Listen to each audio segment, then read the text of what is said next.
Welcome to my webinars, the service provided to you by Madinah Institute for Leadership and Entrepreneurship, MILE.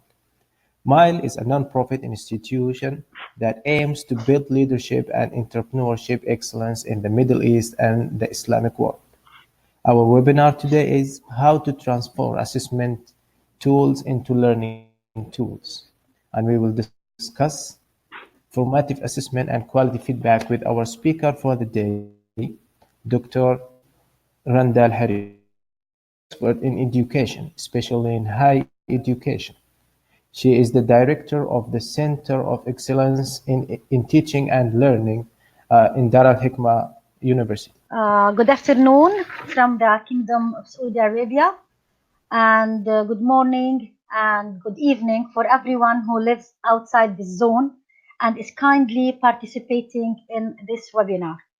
First of all, I would like to thank Mr. Ahmad for this introduction and just start telling you that in this webinar, we'll be discussing how we can transform assessment tools into learning tools in higher education. So accordingly, we'll be discussing how important the assessment tools are in our journey in teaching and learning. Again, here is Dr. Randa Hariri. I have a PhD in education and teaching in higher education, specifically from the University of Sheffield, England. And I'm proudly working now as an assistant professor in the Master Program of Educational Leadership and taking the position of Director of Excellence of the Center of Excellence in Teaching and Learning in Dar Al Hekma University in Jeddah, KSA. So in this webinar, we will cover the following topics about assessment. Why is assessment in higher education in our classes and our classroom? What is assessment? When and how we do the assessment, and who does the assessment actually? And then we will try to clarify the relationship that exists between assessment and feedback in order at the end of this webinar to conclude what quality feedback is, which is a major question that's asked by many or most of instructors in higher education institutions, whether universities or colleges. So to start with, why assessment? Why do we assess? In order to answer simply this question and holistically, everybody of us knows that there is a very famous statement that says assessment informs instruction, or assessment guides us, guides our teaching, guides our instruction throughout our teaching journey. In this webinar, we will see that if this quote is true, how far is it true, and what else we can add, or what else we can add to this statement. So in order to make this statement more meaningful, just give me a second in order to explain the following. As you know, my colleagues, that whenever we start a semester or whenever we start teaching a course, we have to develop our syllabus, whereby we get the student learning outcomes from a certain course outline that is given to us from the department or the program where we teach. And these student learning outcomes, these are the learning outcomes that we expect the students at the end of the course to learn, at the end of the course to come out with.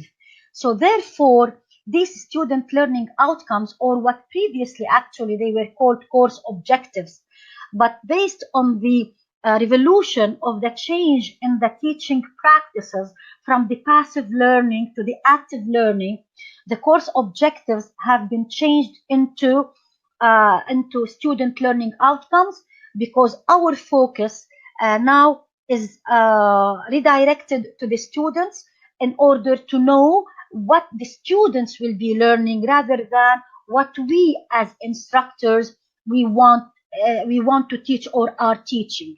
So therefore, the student learning outcomes, they are considered as the backbone of every single course. the student learning outcomes from which I can extract the topics, and these topics through which I want to deliver the student learning outcomes. And from the student learning outcomes also, and from the topics, I will try to develop or select the teaching strategies that I want to utilize in order to help the students to achieve the student learning outcome.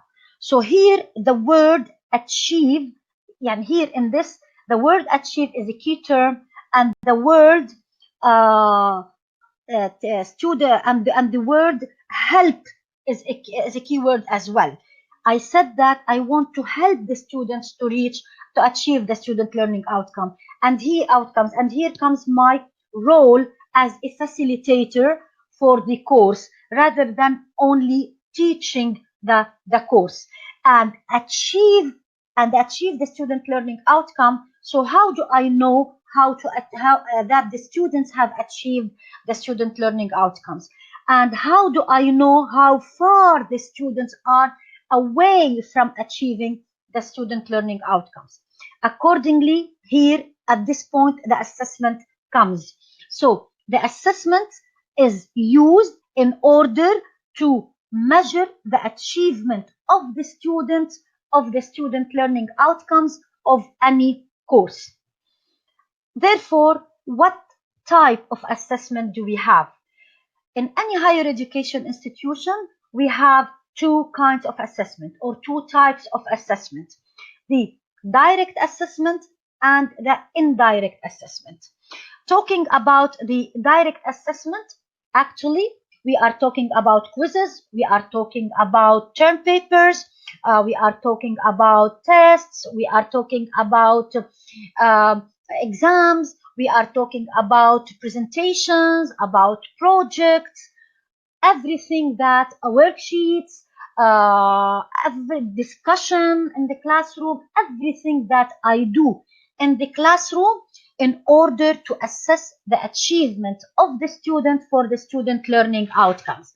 So you see here the errors, or the waves of errors that come from the right and the left of this slide, because yes, if I want to develop any quiz, if I want to develop the items or questions of any quiz, any test, any project, or the criteria of these assessment tools, I have to extract them from the student learning outcomes. And the student learning outcomes, the student actually has to be familiar and aware of the student learning outcomes. He has to know, or she has to know, where she is going, what is she going to learn through this course, and how far, and is she learning properly, is she going towards the student learning outcomes. So this is very important issue, or not issue, this is very important matter while developing the assessment tools and the items or questions or the criteria that is included in the rubric in any assessment tools. And talking about a rubric, I just want here to highlight that a rubric per se is not an assessment tool, but we always have a rubric for any for certain kind of assessment tools. Like for a presentation, I have a rubric that identifies the grading or the scoring of this tool, or for a project I can have a rubric, or for term paper I can have a rubric. So these are examples of the direct assessment tools, and this is the core and the focus of our webinar in this session. Now coming to the next to the indirect assessment. This takes place actually not by us as teachers or as instructors. They are run by somebody else in the university, whereby they conduct or administer surveys asking students about their opinions and their thoughts about their learning, and specifically they ask them about their SLOs. How far and how do they think about the SLOs? If they about their opinion about achieving the SLOs, are they satisfied of the student learning outcomes of this course? Are they satisfied with the Are they aware actually of the student learning outcomes? So this is actually, it's not the focus at all. This kind of assessment, the indirect assessment, is not at all the focus of our webinar, but I just wanted to mention it because I want to attract the attention that yes, we hear about what is called direct assessment and indirect assessment, and any kind of surveys and this stuff, they belong to the indirect assessment. And again, we will go to the direct assessment and focus on it in this webinar. So what about assessment? What types of assessment actually we have in higher education and in our classes? I know very well that all of you as instructors, you are highly aware, I'm confident you are highly aware about that there are 3 types of assessment, which are called the formative assessment, the interim assessment, and the summative assessment. So I will start from the summative assessment. So what is a summative assessment? By definition, we say that summative assessment, it occurs at the end of a large amount of learning. Here, I want to stop for a second just to highlight the word end and to highlight the word of learning. And that it is a large amount of learning. It happens, for example, or it occurs at the end of the course, it occurs at the end of the semester, and which results can be used by the teacher or by the university as a whole or by the department in order to make decision regarding the student promotion, passing the course, or whatever use they want. But I want to focus more here at the word learning. I didn't say a large amount of teaching, because again and again, I'm not concerned. My concern is, I'm not concerned about teaching as much as I'm concerned about learning. I always have to ask myself as an instructor, is learning occurring in my classroom? Yes, I'm teaching. I'm confident that I'm teaching, and there is an evidence, clear evidence that I'm teaching and I'm utilizing teaching strategies, this and this and that. However, am I sure that learning is occurring? And this is what I need to focus on, and what I need to get from the assessment, and what I need to measure through the assessment. And as summative, as we're talking about summative assessment, here are some examples. We have the final exams, we have the major cumulative projects, research projects, and we have other examples like standardized testing, like the TOEFL or the SAT or the ACT that the students does before they after high school and in order to get to the university. For example, the GRE, when students do it after the bachelor degree in order to pursue their postgraduate studies. Then we come to another kind of assessment, which is the interim assessment. This interim assessment, it occurs at different intervals between learning. Again, we are talking here about learning. We didn't say teaching. And this information, or the information that we get from the interim assessment, it results the results we are used by the teacher, and they are used actually by the students to inform the teaching of the teacher and the learning of the student. And they occur here more frequently. The interim assessment, they occur more frequently than the summative assessment. And for example, the chapter test, extended essay, project, or something like that. Coming now to the last type of assessment, which is the most important one and is actually the focus of our webinar, the formative assessment. Here is the formative assessment, and I know that you all know about it, and you all know that by definition, everyone, when I say formative assessment, yes, it is ongoing assessment that teacher does during the learning process. Again, emphasizing the learning and not the teaching. Okay. if I ask a teacher, or I already asked teachers, many teachers, that what do you mean? Do you do formative assessment? They say, yes, I do a quiz every week, every day, every month, or whatever. So then what do you do with this quiz? So this is the myth or the misunderstanding about the formative assessment, which we need to clarify in a second and in this webinar. So it is ongoing. This means that it happens more frequently even than the interim assessment. And examples of formative assessment, it could be class discussion, could be warm up, brainstorming at the beginning of a topic or at the end of the topic. You know that brainstorming, they are is a very important teaching strategy, which I use it in order to start from where my students are, and this is a very golden rule in education. I have to start from where my students are. I have to know what my students know in order to build on and move. I can use the reverse brainstorming at the end of a certain topic.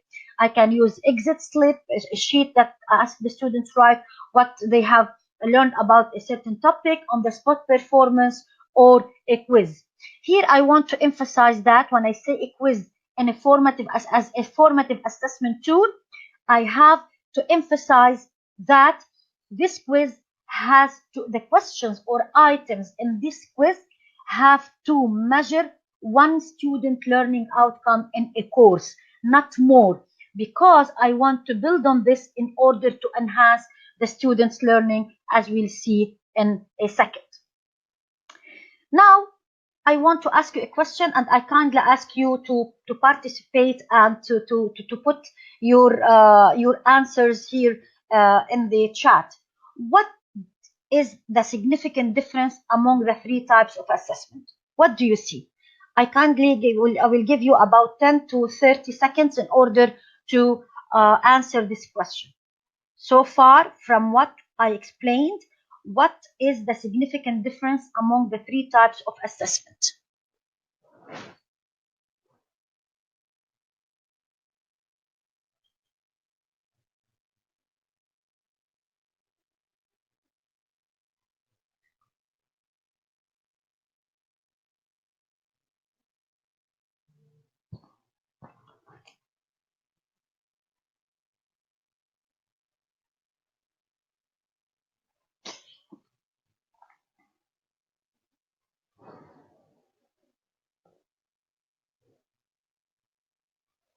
Any answer?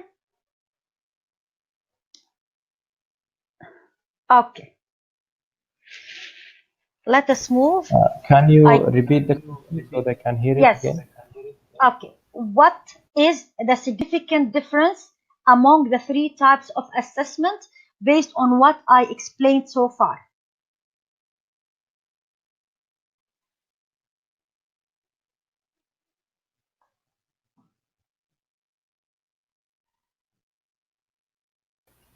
You can give the answer yourself because it seems like Okay.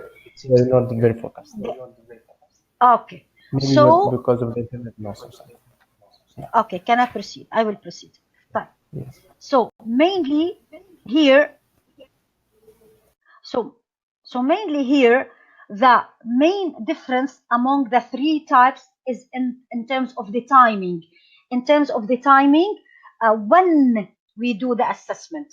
So in regards to summative assessment, we do it towards the end, and here is the red arrow. It shows that I do it towards the end of the course or end of the semester. And if I go to the interim assessment, I do it more frequently at specific intervals of learning when I think that a bunch of learning here occurred at specific time. And if I go to the formative assessment, and here is the importance, I see that it is ongoing. It's going on always throughout the learning process. And this is, so the when is one is of the main significant differences among the three types of assessment. طيب, coming now, I want to share with you this quiz. Also, this quiz, if I look at it, it's a math quiz. and for a student who got 70 over 100. What can we say about this quiz? What does this quiz tell us? What is the information that this quiz can tell me?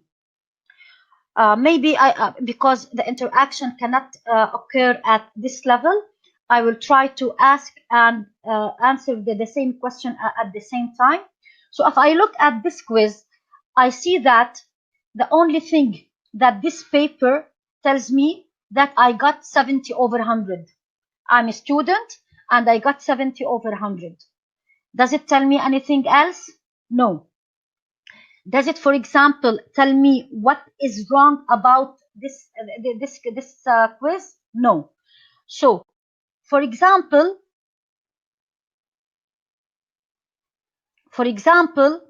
if I, for example, write here, this is my answer, this is my answer, and this is my answer, this is my answer, this is my answer, okay? This is my answer. Okay, so here, and this is the quiz. Here it tells that I got 70 over 100 for this quiz. However, this doesn't tell me which question is wrong. It doesn't tell me why it's wrong. So what do you think? What is the type of learning that is taking place?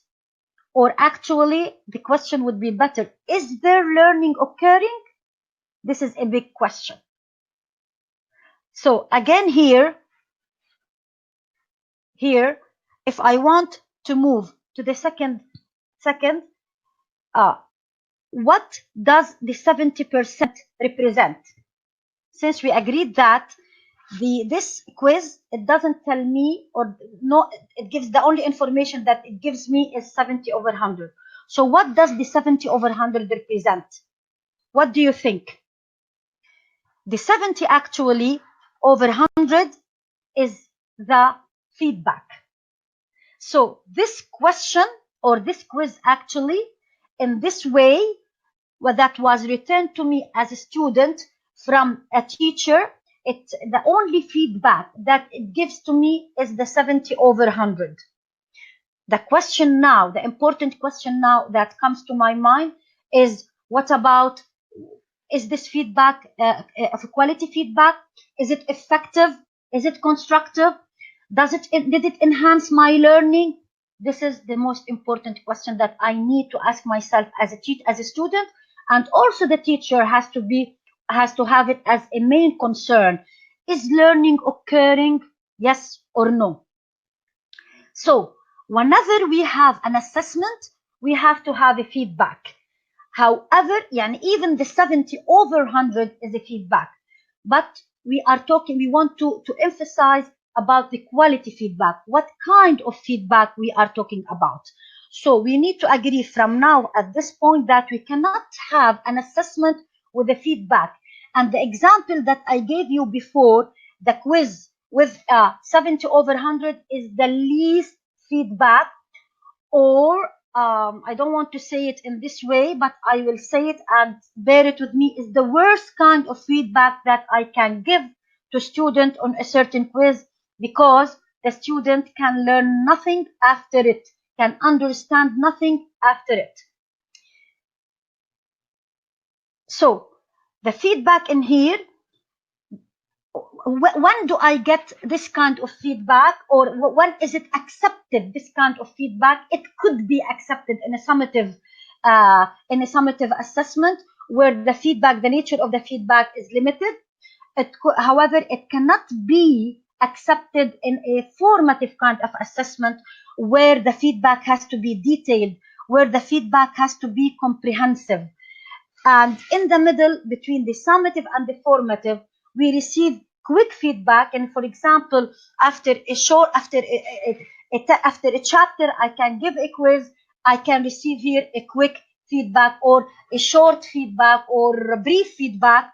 But the feedback that I rely on and have to rely on in order to benefit from and invest in is the feedback that I give in formative kinds of assessment.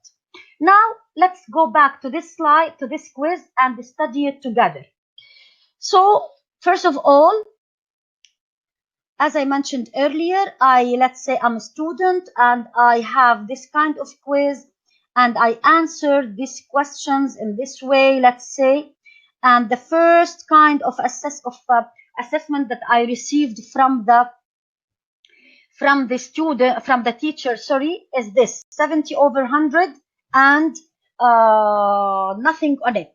And we consider that the only feedback I received is 70 over 100 and it does not tell me anything. What about this? If I, for example, identified that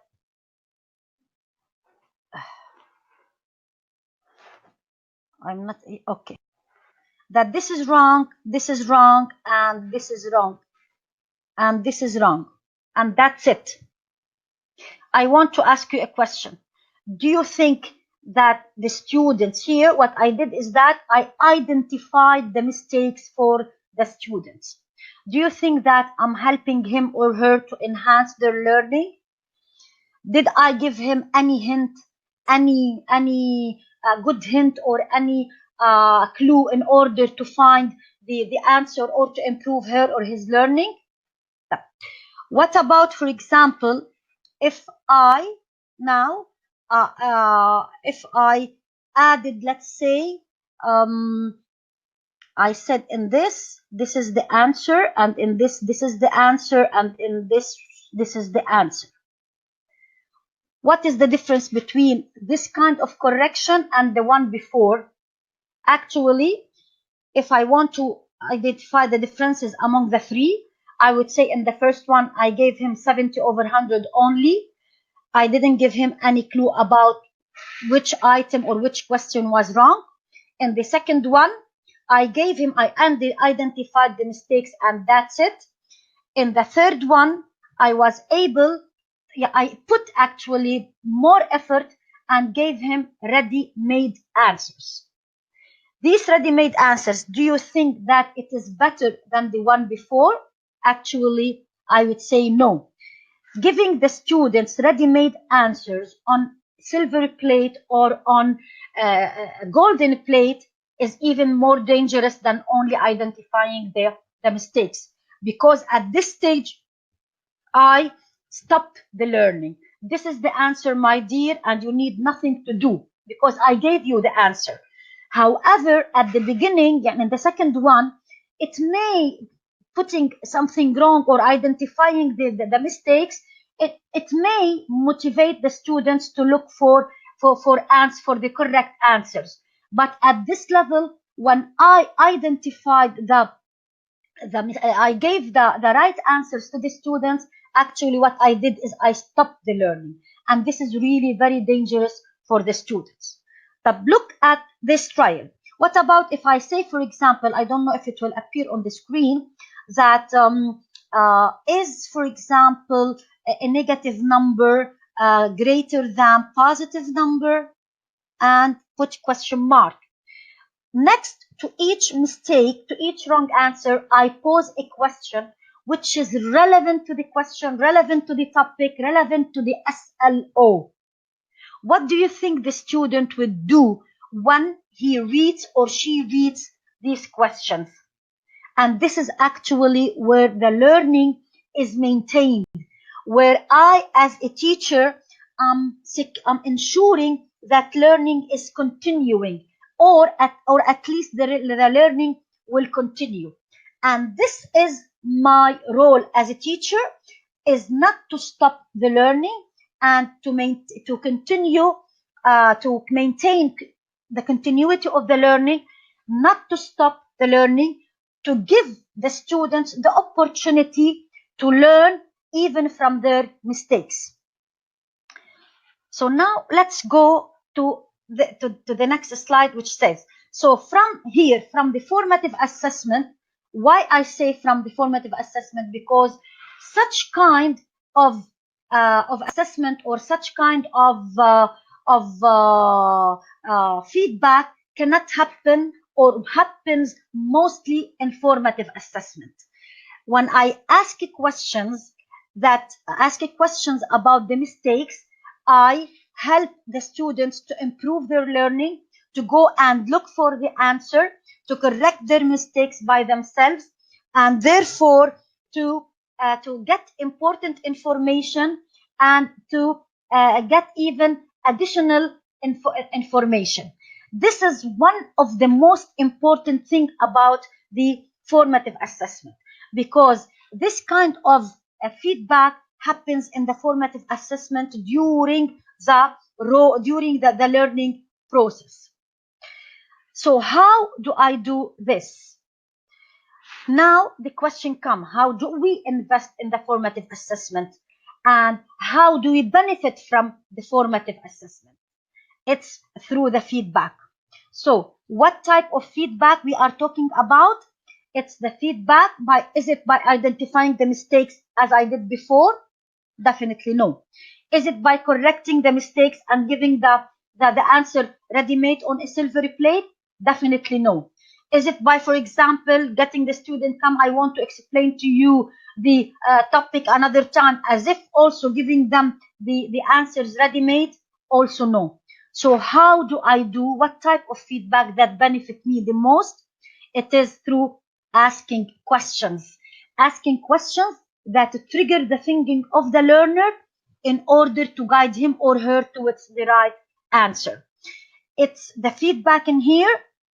It's important to give the feedback, but never give the feedback on a silver plate, or never give the feedback on a golden plate right away. No, sorry, the answer, I mean, not the feedback. Don't give the correct answer on a golden plate. Ask a question next to the mistake, next to the wrong answer.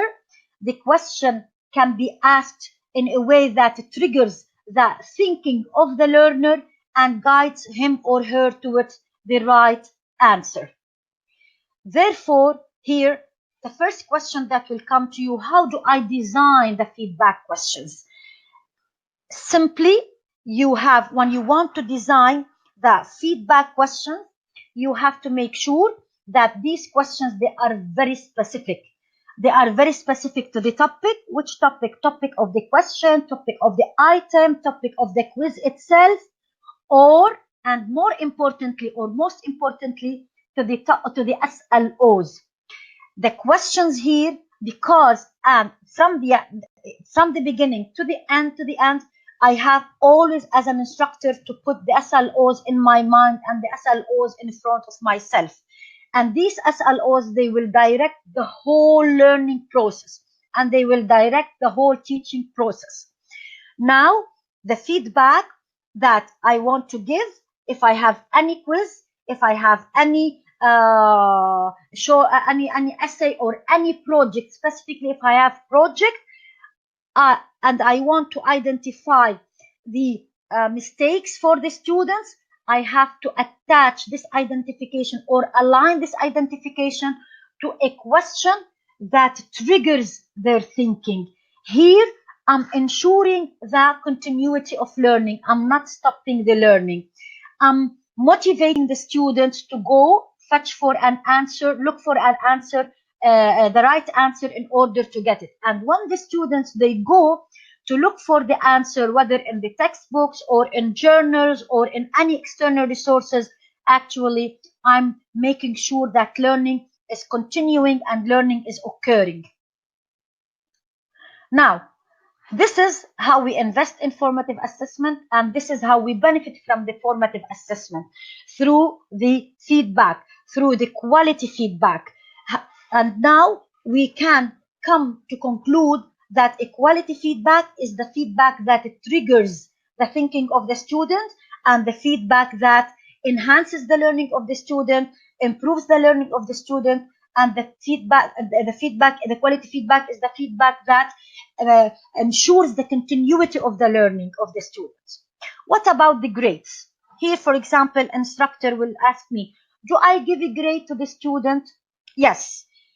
My answer is, and actually this webinar is built on a research study that I did in my university on around 100 something of students, that I did this kind of feedback with them, and I was able to measure how the feedback maximized their achievement and enhanced their learning.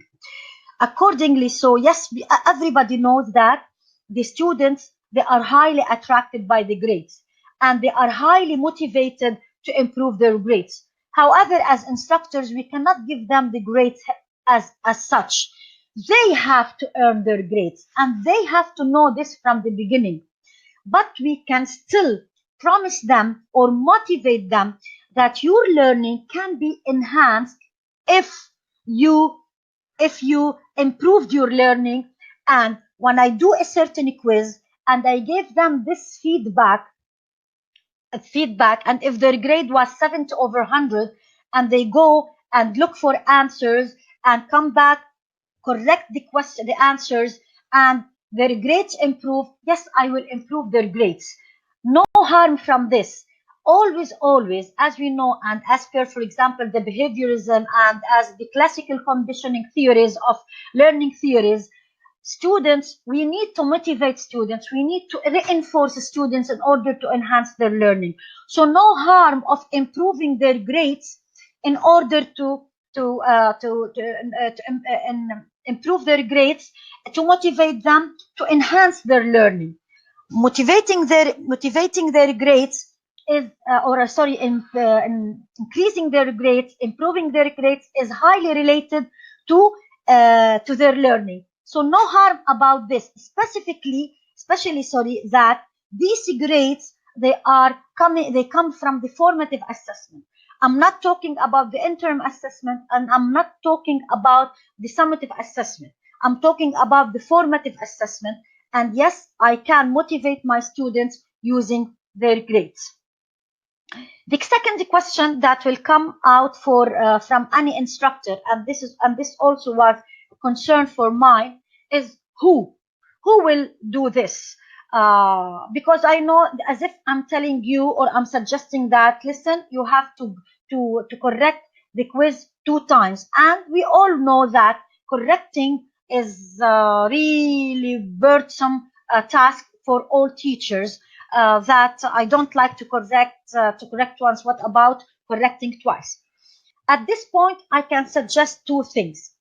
Either, if I corrected the first time and I posed the question, the triggering questions that in the form of the feedback, I gave it back to the students. The students will go look for answers, study back again, and come and correct it, and I will improve. Look only at the mistakes, and I will improve. Definitely, the second time it will take less time, but still it's taking time from me. The second way, and where learning occurs even better for all students, is that when I do the formative assessment, the quiz or the worksheet or the project or whatever, and I reshuffle these papers and I give it to the peers. So every one of the students takes the quiz or the project or whatever of his friend or her friend. And now the students, they have to correct for their friends, and they have to formulate the feedback questions. They have to formulate the triggering questions. So here the learning is more than one level. First of all, at the level 1, first of all, they studied for the quiz. Second, at the level that they want to think properly and deeply in order to formulate a question that triggers the student learning or his peers learning. And he wants to make sure that, yes, what I'm correcting is valid and is true and is correct, because I don't want to put something wrong for an item or a question which is correct. So the student is learning more, and they give you this feedback or their feedback on the paper. You take it as a final stage and you work on it. At this point, your work will be even less. And regarding the time that the students they are spending on the work of others, this must be highly appreciated, my colleagues. Why? Because as you know, in research studies, the peer tutoring is considered as a very important tool of learning, whereby not only one student who is receiving the instructions, the teaching is learning, but even the second one, the peer who is teaching, the tutor is learning as well. Because as you know, we have the golden rule in education, which says that the best way to learn something is to teach it. So here, the learning is double. They are teaching and they are learning how to formulate a question that triggers the student learning. Again, here the grades can be put for the second type of work. Yani when the peers they correct or they put questions, they return back the papers or the quizzes or their feedback to the original student. The original student has to work on this feedback and has to work on the to solve the questions in order to go and search for the correct information and correct their mistakes. So learning here is secured. It's not stopped, and it is even motivated because the students they know that their grades will be improved, so they maximize their achievement and enhance their learning. So this is how actually we can say that we transformed our assessment tools into learning tools. So this quiz is not an assessment tools, is not judgmental anymore. It is even developmental. It's developmental, and I was able to change this quiz, this scary quiz for certain students, into a learning tool that that helps me that enhances my learning and maximize my achievement. And this is how that assessment informs learning. It does not inform instruction alone, as the first statement in the first or third slide indicates. Actually, it has a dual role. It informs your instruction as a teacher, but also it informs the learning of the student. Why? Because actually, if you let me go back to the slide about the slide for the quiz where we have the corrections. The corrections, I think it will not appear. I don't think it will appear. No, because of the transparency. Anyway, sorry for this inconvenience. I have to take you. Okay, so here, why it informs my learning, because actually you help me to interact with the feedback. I was highly engaged in the feedback as a student, and there where learning can occur and occurs best. So as a conclusion, we can say here that effective feedback or quality feedback is improvement, leads to improvement, leads to learning. Yes, the student, from the feedback he received through the triggering questions, they improved his learning or her learning.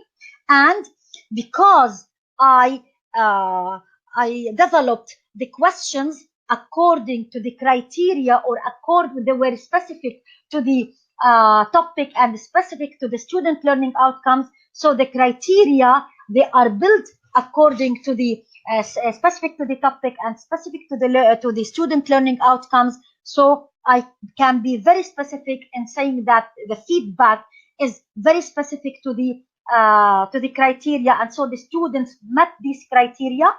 Was I able through the feedback to encourage active engagement of students? Yes, because the students read the questions, they tried to understand the question, and they want to seek answers for the question in order to guide them to find the answer for the original question. So here we have two questions: the question of the feedback by itself, which we called it the triggering question, and the original question that the student did it wrongly, for example. And here, yes, I encourage active engagement of students. However, when I give the quiz and I only give the 70 over 100 or I identified the question, the mistakes only, or I give the right answers, I didn't allow the student to engage. I didn't in the feedback. So this cannot be said as or be described as an effective or quality feedback. And number 4, when I gave the students the correct the feedback questions, I guided him to think about these specific questions, which are very specific to the topic, and which this means I help him to think and to argue and to write about the discipline or about the specific topic of the quiz or the course that he is studying. This makes the questions more meaningful and more relevant to the students. Why? Because they are highly linked to the topic and to the student learning outcomes. The student by now, he knows very well about what he is learning, because the questions and the items, they are highly related to the student learning outcomes as well as the feedback. And finally, the most important thing about the quality feedback is to be soon after the assessment.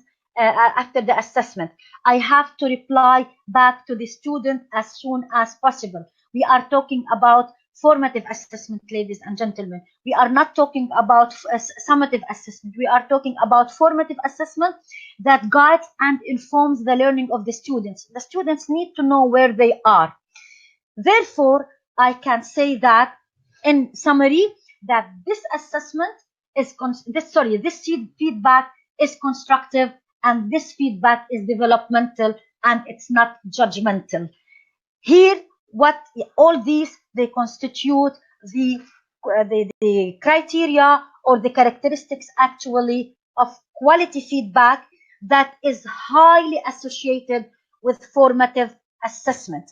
Quality feedback in association with formative assessment, you can transform this formative assessment into a learning tool rather than an assessment tool. Thank you, my colleagues, for listening and participating. I want just to thank you very much, Mr. Ahmad, for this opportunity, and thanks for all the attendees or the participants in this webinar. And good luck in their teaching and journey.